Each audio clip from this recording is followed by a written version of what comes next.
Good evening everyone. जैसे भैया ने बताया अभी कि हम लोग को आज आईपीओ के बारे में पढ़ना है। तो एक बार आईपीओ के बारे में पढ़ने से पहले, ठीक है, हमें ये समझना जरूरी होगा, ठीक है, कि आईपीओ, कोई कंपनी आईपीओ लाती क्यों है, क्या उसकी रिक्वायरमेंट होती है। ठीक है। तो ये चीज़ समझे बिना, ठीक है, हम आईपीओ को आगे कंटिन्यू करेंगे तो थोड़ा कन्फ्यूज़न होगा हमें। तो चलिए स्टार्ट करते हैं हम लोग कि आईपीओ एक्चुअल में आती क्यों है, क्यों लाया जाता है।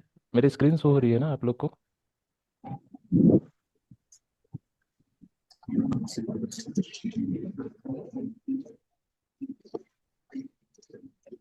नहीं भैया, शो नहीं हो रहा है। एक सेकेंड।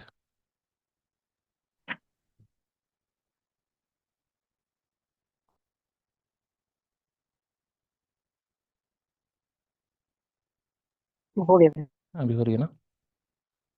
तो हम लोग स्टार्ट करते हैं। तो देखिए,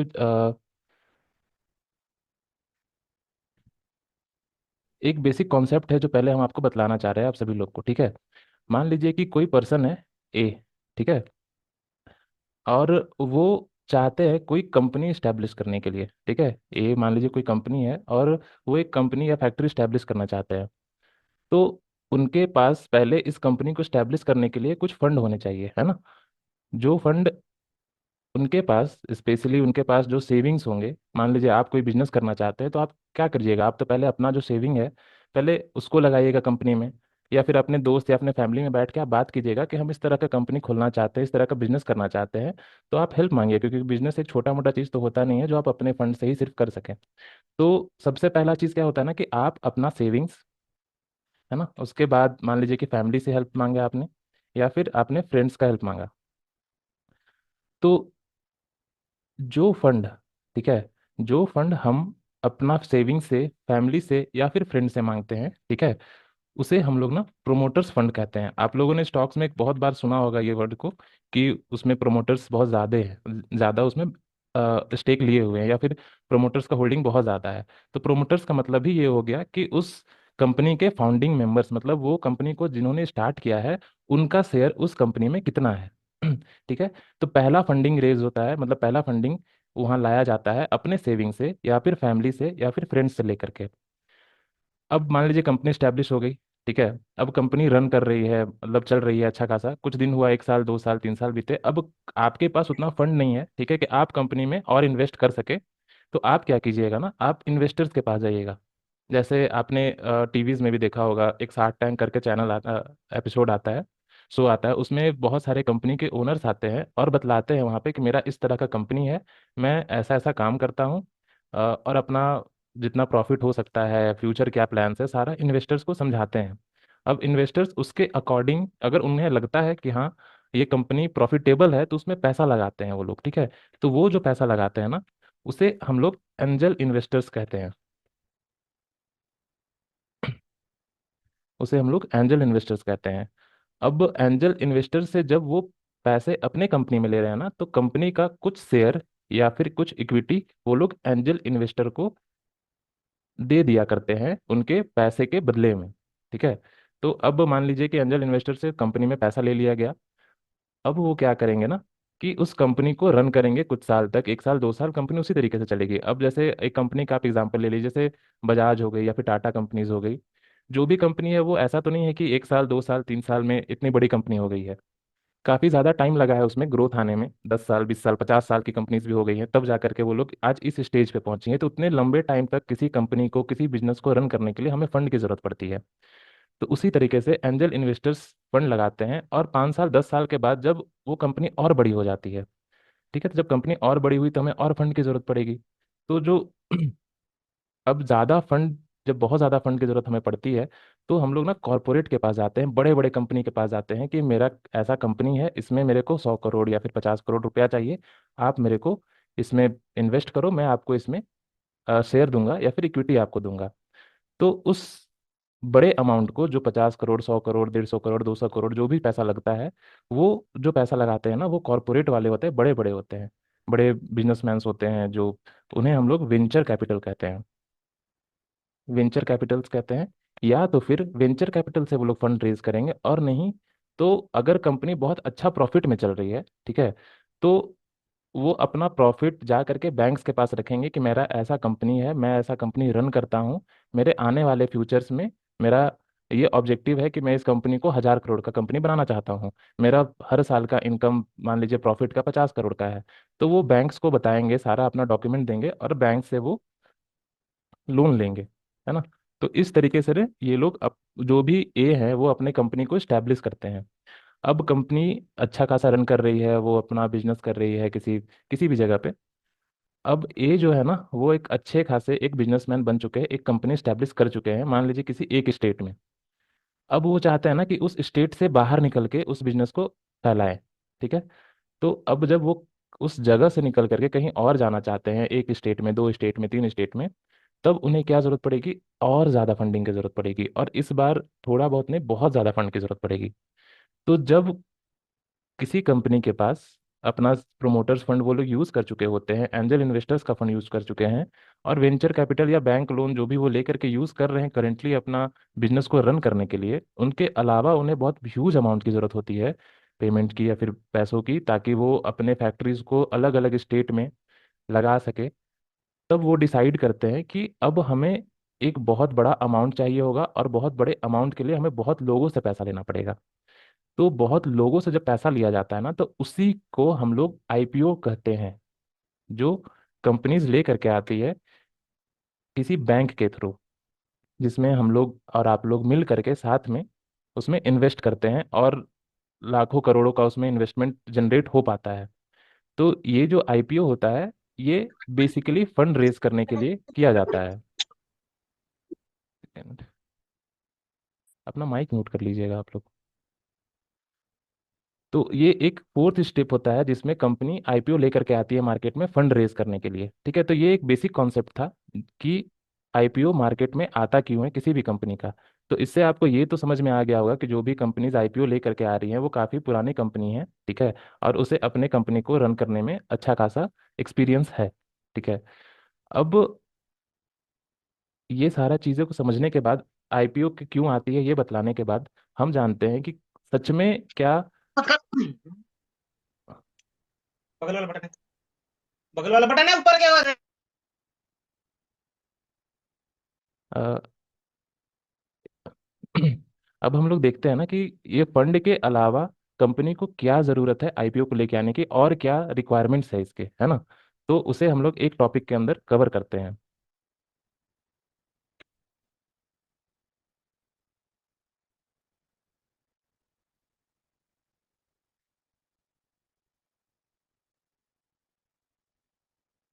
तो सबसे पहला तो हम लोग ये ऊपर में अभी देखा कि कंपनी को क्या चाहिए होता है, फंड चाहिए होता है। तो सबसे बेसिक रिक्वायरमेंट जो आईपीओ लाने की होती है, वो कंपनी क्या चाहती है कि मेरे पास सफिशिएंट पैसा है ताकि हम अपनी कंपनी में पैसा लगा सके।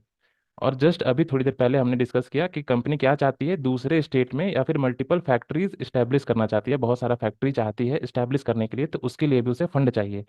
तो दूसरा फैक्टर हो गया हमारा एक्सपेंशन या फिर एक्सपैंड करने के लिए, है ना। तीसरा होता है कंपनी जो लोन ली हुई रहती है वेंचर कैपिटल के थ्रू या फिर बैंक लोन से, तो वो डेप्थ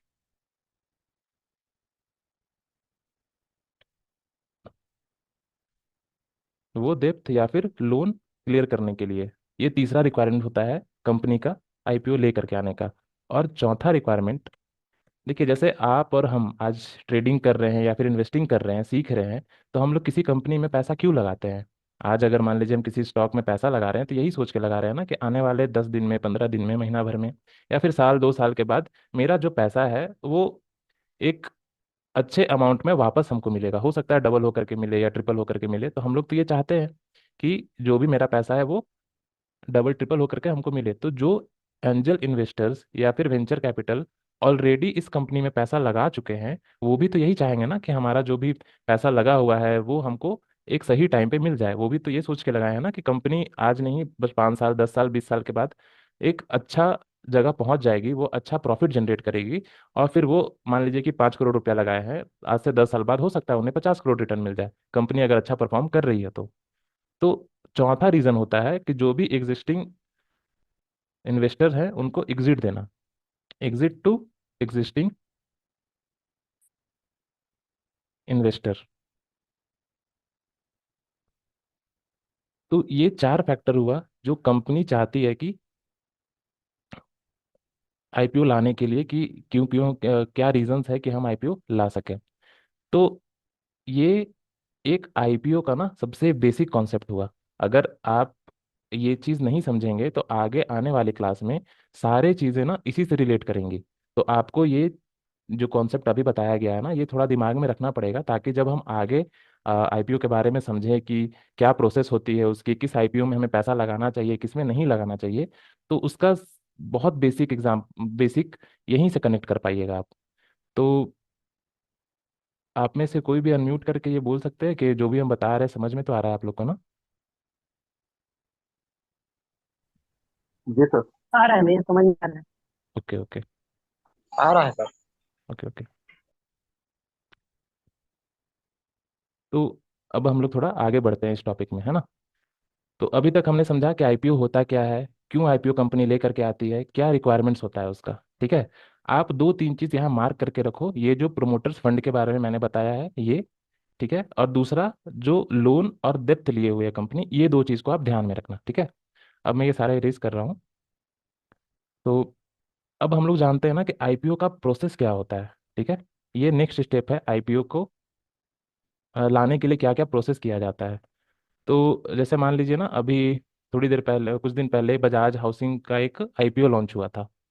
तो कोई भी कंपनी जब आईपीओ लेकर के आती है ना, तो वो अपने कंपनी का वैल्यूएशन खुद नहीं लगाती है, ठीक है।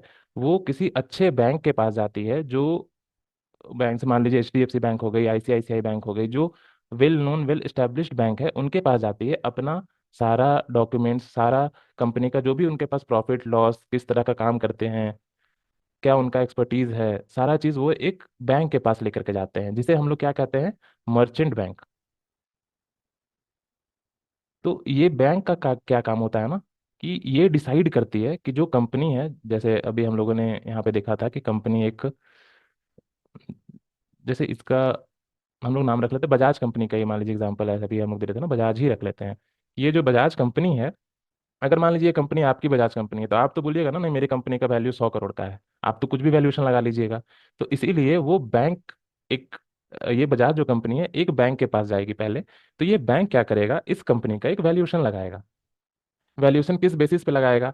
पहले तो आप जो कंपनी है ना बजाज, वो पहले देखिएगा कि बैंक किस तरीके का है। आप पहले तो बैंक अच्छा खोजिएगा ना, कि मेरे कंपनी का वैल्यूएशन अच्छा लगाया जा सके। ठीक है। तो पहले तो आप बैंक का रेपुटेशन देखिएगा कि किस तरह का बैंक है, क्या ट्रैक रिकॉर्ड है इनका आईपीओज लाने में, नहीं है। ठीक है। उसके बाद देखिएगा कि किस तरह का रिसर्च वर्क करते हैं ये बैंक्स। ठीक है। और जो भी ये आईपीओ डिस्ट्रीब्यूट करेंगे किस तरीके से करेंगे, या फिर आप जो बजाज कंपनी है, हो सकता है कि आपका इस बैंक के साथ पहले से कोई अच्छा टाई अप रहा हो। हम इस मर्चेंट बैंक को यहाँ पे as a example HDFC bank मान ले रहे हैं। तो अब कोई भी बैंक किसी भी तरह का काम कर रही है तो उनका अकाउंट तो होगा ही कहीं ना कहीं। तो आप समझ लीजिए कि ये जो बजाज है, बजाज कंपनी है, ये एचडीएफसी में ऑलरेडी पहले से इनका अकाउंट है, ये उनके साथ बहुत अच्छा रिलेशन है। तो ये भी एक रीज़न बन जाता है कि कोई कंपनी एक बैंक को पकड़ती है, ताकि वो उस कंपनी का वैल्यूएशन अच्छे से लगा सके। ठीक है। तो अब बैंक क्या करेगी ना, बैंक का सबसे मेजर रोल यहाँ पे आता है। यहाँ पे आईपीओ लाने के लिए सारा डिसीजन किस तरह से, जैसे मैं स्टेप बाय आपको बताता हूँ। पहला स्टेप होता है ना, कि वैल्यूएशन लगाना। वैल्यूएशन किसका, कंपनी का। Valuation of company. ये कैसे डिसाइड होगा, मान लीजिए कि हाँ क्या कंपनी है, किस तरह का काम कर रही है, ईयरली क्या उनका ग्रोथ है, एक साल में किस तरह का रिटर्न वो दे रही है, ये सारे चीज को देख करके, और ये भी चीज कि उस कंपनी के पास कितना एसेट है। एसेट का मतलब हो जाता है कि मान लीजिए कि आप एक जगह पे ऑफिस लिए हुए हैं, ठीक है। तो वो ऑफिस आप जिस जमीन पे लिए हुए हैं वो भी तो एक प्रॉपर्टी हुई ना। वो उस प्रॉपर्टी का भी टाइम के साथ वैल्यू बढ़ते जाता है, तो वो भी एक एसेट में काउंट होता है। वो जो बिल्डिंग में कंपनी चल रहा है, या फिर जहाँ फैक्ट्रीज उसका स्टैब्लिश है, वो सारा वो एसेट में काउंट होते हैं। तो उन सारे चीज़ों को एक जगह इकट्ठा करके, क्या प्रॉफिट है कंपनी का, किस तरह से हर साल ये कंपनी ग्रोथ कर रही है, कहाँ कहाँ पे इस कंपनी का प्रॉपर्टी है, किस किस चीज़ में इस कंपनी ने इन्वेस्ट कर रखा है, वो सारे चीज़ को डिसाइड करके ये जो एचडीएफसी बैंक है वो कंपनी का वैल्यूएशन लगाती है। ठीक है। उसके साथ साथ ये क्या करती है, कि आईपीओ लाने के लिए ना बहुत सारा फाइलिंग करना पड़ता है, बहुत सारा पेपर वर्क करना पड़ता है, ठीक है। तो ये पेपर वर्क भी कौन करेगा? ये बैंक करेगा, ठीक है। और ये जो बैंक हो ना, ये न्यूट्रल होकर के काम करेगा। ये ऐसा नहीं है कि इस कंपनी के साथ इसका टाई अप अच्छा है तो ये इसका 100 करोड़ का वैल्यूएशन है तो इसको चलो ठीक है 200 करोड़ का कर देते हैं। नहीं, ऐसा नहीं होता है, क्योंकि ये फिर आगे मार्केट में आईपीओ लॉन्च होने वाला है, मार्केट में फिर इसका अगर 100 करोड़ की जगह 200 करोड़ वैल्यूएशन हो जाता है तो जो भी और भी बैंक वाले हैं या फिर और भी इन्वेस्टर्स हैं, जो बड़े बड़े ट्रेडर हैं या इन्वेस्टर हैं, इंस्टीट्यूशनल इन्वेस्टर्स लोग हैं, वो लोग समझ जाएंगे कि इनका वैल्यूएशन इतना अच्छा नहीं है। इसी वजह से कभी कभी होता है कि आईपीओ का लिस्टिंग अच्छा नहीं जा पाता है। तो ये बैंक भी ना बहुत न्यूट्रल होकर के अपना सारा वर्क पेपर वर्क करते हैं। पेपर वर्क के अंदर क्या आता है? पेपर वर्क के अंदर जो भी लीगल चीज होती है, अब जैसे सेबी का भी कुछ रूल्स है, रेगुलेशंस है, किस तरह का कंपनी होना चाहिए, कितना टर्नओवर होना चाहिए, सारा चीज का पेपर वर्क ये एचडीएफसी बैंक करेगी।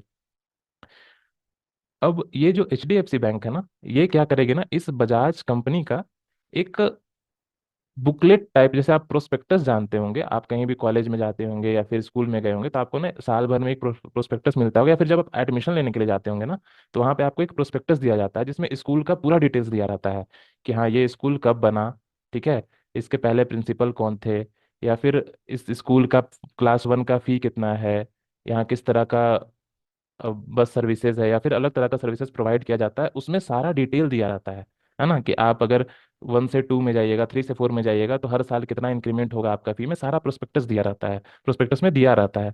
तो ये जो बैंक है ना, ये वैसा ही एक प्रोस्पेक्टस डिजाइन करती है जो उस कंपनी का, जो बजाज कंपनी है, उसके बारे में हर डिटेल आपको उस प्रोस्पेक्टस में मिल जाएगा, जिसका नाम होता है रेड हायरिंग प्रोस्पेक्टस। ये रेड हायरिंग प्रोस्पेक्टस आप लोग ध्यान में रखिएगा, क्योंकि ये भी बहुत एक इम्पॉर्टेंट फैक्टर होता है। हम लोग जब भी आईपीओ किसी कंपनी का लेने जाते हैं ना, तो ये एक रेड हायरिंग प्रोस्पेक्टस बहुत इंपॉर्टेंट रोल प्ले करता है उस जगह पे हमें ये डिसाइड करने के लिए कि ये कंपनी कैसा है, ठीक है। तो ये चीज़ ध्यान में रखिएगा। तो एच डी एफ सी जो बैंक है, एचडीएफसी या फिर मर्चेंट बैंक है, उनके काम बहुत सारे होते हैं, बट जो जरूरी है वो मैं यहाँ पे आपको बतला रहा हूँ। तो ये तीन और भी जो भी काम है, बट ये तीन काम इंपॉर्टेंट है, इसलिए मैंने यहाँ पे आपको मेंशन कर दिया कि एचडीएफसी बैंक जो है बजाज कंपनी का, ये सारा पेपर वर्क करके वो देगी उनको। अब जो भी कंपनी आईपीओ लेकर के आ रही है, ठीक है, वो बैंक के पास गई, बैंक सारा चीज उनका डिसाइड किया कि हाँ मान लीजिए आपके कंपनी का वैल्यूएशन 1,000 करोड़ का आया, है ना, 1,000 करोड़ का आया। अब 1,000 करोड़ में बैंक ये पूछेगी बजाज कंपनी से कि आप कितना पैसा रेज करना चाहते हैं आईपीओ के थ्रू। तो बजाज कंपनी क्या करेगी ना, जैसे अभी हम लोगों ने पहले यहाँ पर देखा था कि ये कंपनी के पास कितना लोन्स है, ठीक है, लोन्स होगा, ठीक है, और क्या होगा इसके पास, एंजल इन्वेस्टर्स का पैसा होगा। तो वो डिसाइड करेगी कि हमको किन किन इन्वेस्टर्स को कितना कितना पैसा देना है, कितना लोन्स है हमारे पास, कितना हमको फैक्ट्रीज सेटअप करने में, अगर हम कहीं और इस्टेब्लिश कर रहे हैं, मान लीजिए नया फैक्ट्री हम बैठा रहे हैं, ठीक है, तो हमें कितना खर्चा आएगा उस जगह पे, हम अगर कुछ प्रॉपर्टीज लेना पड़ेगा तो उसमें कितना खर्चा आएगा। तो ये सारे चीजों को डिसाइड करके बजाज क्या बोलेगी कि मेरे को 200 करोड़ आईपीओ में लॉन्च करना है, मतलब 200 करोड़ का रुपया का मेरे को जरूरत है, आप 200 करोड़ का आईपीओ मेरे लिए लेकर के आइए, ठीक है। तो ये जो होता है ना 200 करोड़, ठीक है, इसी को हम लोग इशू प्राइस बोलते हैं, ठीक है, इसी को इशू प्राइस बोलते हैं। इसी से कंपनी क्या करेगी ना, इस 200 करोड़ में जो लोन्स वो ली हुई है उसे सेटल करेगी, कुछ एंजल इन्वेस्टर्स को वो उनके शेयर्स के अकॉर्डिंग पैसा देगी, ठीक है। मान लीजिए कि 5% का उन्होंने 5 करोड़ रुपया लिया था, ठीक है, तो उन्हें उस टाइम पे तो मान लीजिए उन्होंने 5% 5 करोड़ ले लिया, बट उनको तो ये चाहिए ना कि मेरा पैसा 10 साल बाद डबल हो या 5 साल बाद डबल हो जाए। तो वो 10 करोड़ दे करके उनसे अपना कंपनी का जो भी इक्विटी या भी जो भी शेयर है उनके पास 5% अगर पड़ा हुआ है तो उनसे वापस ले लेगी, है ना। तो वो सारा खर्च अपना मान लीजिए मिला करके ये सारा चीज का इनका हो जाता है 50 करोड़ का, है ना, 50 सीआर का उनके पास ये इस चीज का खर्च है कि हाँ मेरा सारा प्रॉपर्टीज फैक्ट्री इस समय ये लगेगा। और उसके बाद 100 करोड़ 150 करोड़ जो उनके पास बचेगा वो आगे किस तरह से बिजनेस को रन करना है ये डिसाइड करेंगे। जो 200 करोड़ का जो हमने इशू प्राइस लिखा है ना, इसे भी आप नोट डाउन कर लीजिएगा। आप जब भी आईपीओ देखने के लिए जाइएगा ना, तो वहां पे आपको कंपनी का वैल्यूएशन और कंपनी का इशू प्राइस कितना आईपीओ कंपनी लाना चाहती है, वो चीज़ वो चीज़ उसमें शो करेगा आपको कि हाँ ये 200 करोड़ का इशू प्राइस है कंपनी का। अब कंपनी क्या कहेगी ना कि बैंक पूछेगी कंपनी से कि आप कितना शेयर्स मार्केट में बांटना चाहते हैं अपने कंपनी का। तो मान लीजिए कंपनी ने कहा कि ये बैंक के साथ मिल करके कंपनी ने ये डिसाइड किया कि हम 1 करोड़ शेयर, ठीक है, 1 करोड़ शेयर मार्केट्स में उतारेंगे। ठीक है। अब एक आप ये कंफ्यूज मत कीजिएगा कि 200 करोड़ रुपया इशू प्राइस है और 1 crore share, 1 crore number of share हो गया। ठीक है, मैं यहाँ पे उसको मेंशन कर देता हूँ अच्छे से, नंबर ऑफ शेयर्स हो गए ये।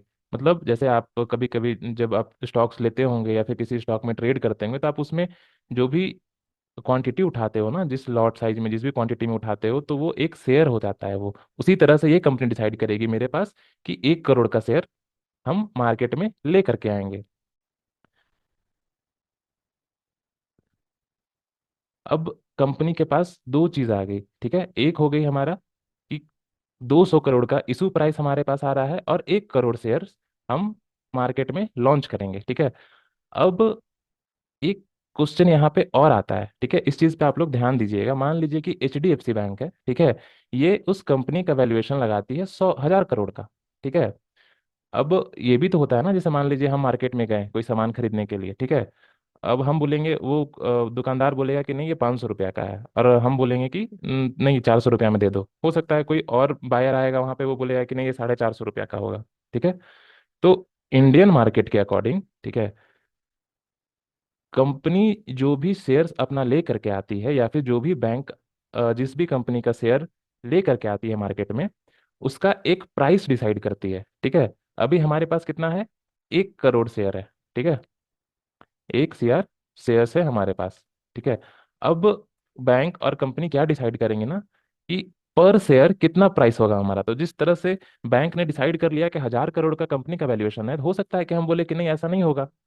तो वो वैल्यूएशन मार्केट से मैच कर जाए, इसके वजह से कंपनी क्या करती है ना, आप आईपीओ में देखना जब भी पैसा लगाओगे तो एक प्राइस बैंड दिया रहता है। जैसे मान लीजिए ना कि 180 रुपीज से लेकर के, ठीक है, 200, इस तरीके से दिया रहेगा। या तो 180 रुपया, या तो मतलब 180 रुपया से 200 रुपया के बीच में वैल्यू पड़ेगा शेयर का। तो इससे क्या होता है ना, कंपनी ने क्या किया कि 200 करोड़ का इशू प्राइस, अब देखिए मान लीजिए कि 1 करोड़ शेयर है, पर शेयर का प्राइस 200 रुपया है, तो हमारे पास 200 करोड़ आ गया, है ना। तो हो सकता है कि 200 करोड़ HDFC बैंक ने गलत अनुमान लगाया हो, एक वैल्यूएशन उनके हिसाब से 200 करोड़ बन रही थी, बट मार्केट में वो वैल्यूएशन हो सकता है कम हो, या फिर हो सकता है कि ज्यादा भी हो। ठीक है। तो अगर मार्केट में वो वैल्यूएशन कम मिलेगी, ठीक है, तो क्या होगा, वो 180 रुपया या फिर वो 185 रुपया पे ज्यादा बिड होगा। बिड इन द सेंस कि जब आईपीओ लेने के लिए जाइएगा ना, तो वहां पर आपको दिखाएगा कि 180 रुपया से 200 रुपया पे आपको प्राइस सेटल कर डालना पड़ेगा। तो वहां पर ना आप या तो 180 रुपया, आप क्या कीजिएगा कि 180 रुपया पे डाल दीजिएगा। बट कुछ लोग होते हैं जो 185 पे डालेंगे, कुछ 195 पे डालेंगे, कुछ 190 पे डालेंगे। ठीक है। तो जिस प्राइस पे मैक्सिमम बिड पड़ता है, ठीक है, जिस प्राइस पे, इस चीज को नोट कीजिएगा कि जिस प्राइस पे, मान लीजिए कि एज एग्जांपल हम बोल रहे हैं 190 रुपया पे सबसे ज्यादा, ठीक है, मैक्सिमम लोग ने बिड डाला। ठीक है। तो इससे क्या हो जाएगा ना कि HDFC बैंक या फिर जो बजाज है कंपनी, उसको ये समझ में भी आ जाएगा कि हमने जो 200 करोड़ के 1,000 करोड़ का वैल्यूएशन लगाया था, वो मार्केट में ना एग्जैक्ट उतना नहीं है, उससे 10 करोड़ का कम वैल्यूएशन हमें मिल रहा है। ठीक है। तो वो 100, जितना ज्यादा मैक्सिमम यहाँ पे बिड लगेगा जिस प्राइस पे, ठीक है, तो वो उसी प्राइस पे उसी का कंपनी का वैल्यूएशन डिसाइड किया जाता है। ठीक है। समझ में आ रहा है आप लोग को, या फिर कुछ डाउट भी है यहाँ पे? अगर डाउट है तो आप हैंड रेज कीजिएगा। आ रहा समझ आ रहा। आ रहा है ना? हाँ तो सर। अभी तो हम लोग के पास हार्डली हो सकता है 5 मिनट बच रहा होगा, और अभी टॉपिक थोड़ा सा बड़ा है, तो हम इसको नेक्स्ट क्लास में कैरी करेंगे। बट जिन जिन चीज़ों को मैंने आपको बोला है कि आप नोट करके रखिएगा, उसको ध्यान दीजिएगा। और एक बार कल क्लास होने से पहले इस ये रिकॉर्डिंग हो सकता है आप लोग को मिल जाएगी क्लास के 1 घंटे 2 घंटे बाद, या फिर हो सकता है कल भी चली जाए। तो एक बार आप इसको देख लीजिएगा। हम एक बार रिकैप कर देते हैं। कंपनी आती क्यों है, मैंने आपको वो बतलाया। आईपीओ क्यों लेकर के आती है, प्रोमोटर्स फंड क्या होता है, एंजल इन्वेस्टर्स क्या होते हैं, वेंचर कैपिटल क्या होते हैं, ठीक है, बैंक से लोन्स लेते हैं, ठीक है। उसके बाद आईपीओ का प्रोसेस आता है ना। उसके बाद मैंने बताया आपको कि रिक्वायरमेंट क्या होती है बैंक्स के कंपनी की, कि हाँ हमको अपना लोन क्लियर करना है या फिर मल्टीपल फैक्ट्रीज बैठाना है कहीं कहीं पे, या तो जो पहले के एंजल इन्वेस्टर हैं उनको उनका जो भी शेयर बनता है, जो भी पैसा बनता है वो दे करके उनसे इक्विटी या शेयर हम वापस ले सके। ठीक है। तीसरा मैंने आपको बताया कि प्रोसेस क्या होता है। बैंक कंपनी क्या करेगी कि एक बैंक को हायर करेगी। ठीक है। वो बैंक को हायर किस बेसिस पे करेगी? पहले तो वो देखेगी कि उस बैंक का रेपुटेशन कैसा है मार्केट में। ठीक है। और ये चीज आप लोग को भी देखना पड़ेगा, जब आप आईपीओ में बिड करने जाओगे ना, तो आप उस आईपीओ के डिटेल्स में जाकर देखिएगा कि वो आईपीओ या वो कंपनी, ठीक है, किस बैंक के थ्रू वो आईपीओ लेकर के आ रही है। अगर वो अच्छा वेल रेपुटेड बैंक होगा तो उसका ज्यादा चांसेस होता है कि वो कंपनी का वैल्यूएशन या फिर वो कंपनी ज्यादा रिलायबल है, ज्यादा भरोसेमंद है। ठीक है। दूसरा चीज कंपनी क्या देखती है बैंक में, कि बैंक किस तरह का रिसर्च वर्क करता है। ठीक है। तीसरा चीज देखता है कि वो उस कंपनी का वैल्यूएशन सही तरीके से लगाएगी या नहीं लगाएगी। ठीक है। चौथा चीज देखता है कि वो आईपीओ में जो डिस्ट्रीब्यूशन होगा सारे आईपीओ का, या फिर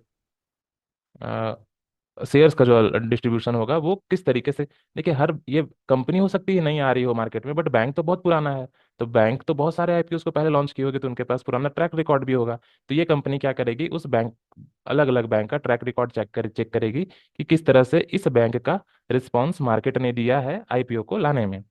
ठीक है। और चौथा चीज मैंने आपको बताया कि हो सकता है ये कंपनी का इस बैंक के साथ पहले से अच्छा रिलेशन रहा हो, या पहले से उसी बैंक में उनका ट्रांजैक्शन ज़्यादा होता हो, या फिर जो भी रीज़न से उनका रिलेशन अच्छा हो, तो इस वजह से ये कंपनी इस बैंक को चूज करती है। अब बैंक क्या फेवर करती है, फेवर नहीं, मतलब बैंक एकदम न्यूट्रल होकर काम करती है। ठीक है। बैंक क्या करेगी, वैल्यूएशन लगाएगी कंपनी का, सारा पेपर वर्क करेगी, जो भी फाइलिंग्स होता है रिक्वायरमेंट एनएससी या बीएसई के स्टॉक एक्सचेंज में लिस्ट करने के लिए कंपनी को, वो सारा पेपर वर्क एचडीएफसी बैंक अपने किसी डिपार्टमेंट के थ्रू करवाएगी। ठीक है। तीसरा चीज, वो पूरा कंपनी का जो मैंने आपको बताया ना, वो एग्जांपल देके स्कूल का, एक प्रोस्पेक्टस रेडी करेगी। उस प्रोस्पेक्टस में आपको उस कंपनी के बारे में सारा डिटेल पता रहेगा, कि ये कंपनी का स्ट्रक्चर कैसा है, कितना कैपिटल इसमें लगा हुआ है, इसका फ्यूचर का प्लान किस तरीके का है। ठीक है। किस तरीके का बिजनेस करना चाहती है, पास्ट में किन किन चीज़ों में इस कंपनी ने बिजनेस किया हुआ है, किस चीज़ का इनके पास एक्सपीरियंस है। ठीक है। क्या रिस्क है इस कंपनी में पैसा। आपको इस प्रोस्पेक्टस में ना इस कंपनी के बारे में अच्छा और बुरा दोनों चीज़ मिलेगा। आप अगर इस कंपनी में पैसा लगा रहे हैं तो क्या रिस्क होगा वो भी लिखा हुआ रहेगा, और क्या बेनिफिट होगा आपको वो भी इसमें लिखा हुआ रहेगा। ठीक है। तो ये एक बहुत इंपॉर्टेंट डॉक्यूमेंट होता है किसी भी आईपीओ में बिड करने के टाइम। ठीक है। तो ये बैंक का काम हो गया। ठीक है। अब बैंक ही डिसाइड करेगी कि उस कंपनी का क्या वैल्यूएशन है, और कंपनी बताएगी कि मेरे को 200 करोड़ का ज़रूरत है सारा फैक्ट्री सेटअप करने में, या फिर लोन्स क्लियर करने में, एंजल इन्वेस्टर को उनका पैसा रिटर्न करने में। तो उसके बाद कंपनी उस वैल्यूएशन के अकॉर्डिंग, मान लीजिए 200 करोड़ बैंक कंपनी ने बोला, तो 200 करोड़ का आईपीओ इशू प्राइस लॉन्च करेगी कंपनी, कि 200 करोड़ का ये आईपीओ आने वाला है मार्केट में। वो हो गया इशू प्राइस हमारा। बट कितना नंबर ऑफ शेयर आएगा, ठीक है, वो हो गया हमारा 1 करोड़। ठीक है। अब 1 करोड़ शेयर, पर शेयर का कुछ प्राइस होगा, जो प्राइस 80 से 120 रुपया क्यों होगा वो मैंने आपको अभी एक्सप्लेन किया। ठीक है। तो आज का क्लास को हम लोग यहीं पेंड करते हैं, बाकी इसको हम लोग अगले क्लास में कैरी करेंगे। और आपको अगर कुछ डाउट होगा तो एक बार कंप्लीट होने दीजिए सारा टॉपिक, उसके बाद हम इस पे जो भी क्वेश्चन होगा या क्वेरी होगा वो हम लोग डिसाइड कर लेंगे। ठीक है। Thank you everyone. धन्यवाद।